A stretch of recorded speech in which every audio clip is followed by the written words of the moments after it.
Open AI ने फिर से चैट जीपीटी के एडल्ट मोड फीचर को टाल दिया है, जिससे यूजर्स के बीच चर्चा तेज हो गई है। मॉर्निंग पल्स इंडिया के टेक एआई प्लस आज का टिप्स सेक्शन में आपका स्वागत है। एलेक्स, ये एडल्ट मोड आखिर है क्या और इसे लेकर इतनी देरी क्यों हो रही है? एडल्ट मोड एक ऐसा फीचर है जो सत्यापित वयस्क यूजर्स को चैट जीपीटी में एडल्ट कंटेंट और एरोटिका जैसी सामग्री तक पहुंच देगा। इसे पहले दिसंबर में लॉन्च होना था, लेकिन बार बार देरी के कारण यूजर्स में असंतोष बढ़ा है। क्या ओपन एआई ने कोई वजह बताई है कि इसे बार बार क्यों टाला जा रहा है? ओपन एआई ने इस देरी के पीछे मुख्य रूप से यूजर सेफ्टी, लॉजिस्टिक्स और कंटेंट मॉडरेशन की चुनौतियां बताई हैं।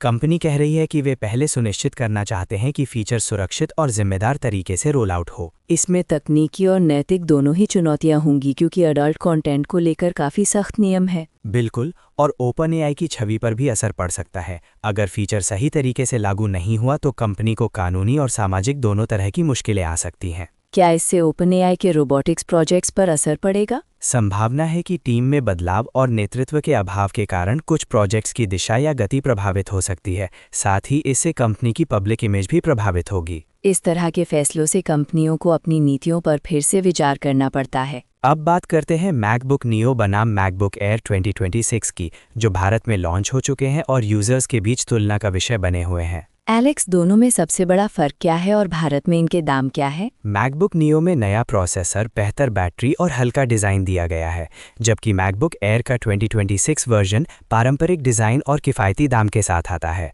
भारत में नियो थोड़ा महंगा है, लेकिन फीचर्स अधिक प्रीमियम है। क्या स्टूडेंट्स और प्रोफेशनल्स के लिए नियो बेहतर है या एयर? अगर आपको पावर और लेटेस्ट फीचर्स चाहिए तो नियो पर जाए, लेकिन अगर बजट सीमित है और बेसिक काम करना है तो मैकबुक एयर अच्छा विकल्प है। अब बात करते हैं एक नए सरकारी नियम की, डीओडी का सिम बाइंडिंग रूल, जो मैसेजिंग ऐप्स जैसे व्हाट्सएप, टेलीग्राम और सिग्नल को प्रभावित करेगा। इस नियम के तहत अब इन ऐप्स को आपके अकाउंट को आपके सिम कार्ड से बांधना होगा, यानी अगर आप सिम बदलते हैं तो आपको नए वेरिफिकेशन से गुजरना पड़ सकता है। इससे यूजर्स की प्राइवेसी या सिक्योरिटी पर क्या असर पड़ेगा? एक ओर इससे फेक अकाउंट्स और फ्रॉड पर लगाम लगेगी, दूसरी ओर ये यूजर्स के लिए असुविधाजनक हो सकता है, खासकर जो बार बार सिम बदलते हैं या ट्रैवल करते हैं। इससे ऐप्स को भी अपने सिस्टम में बदलाव करने होंगे, जिससे यूजर्स को अपडेट का इंतजार करना पड़ सकता है। इन सभी खबरों की और गहराई से जानकारी के लिए देखिए मॉर्निंग पल्स इंडिया का पूरा एपिसोड। आज की टेक एआई प्लस आज के टिप सेक्शन में इतना ही।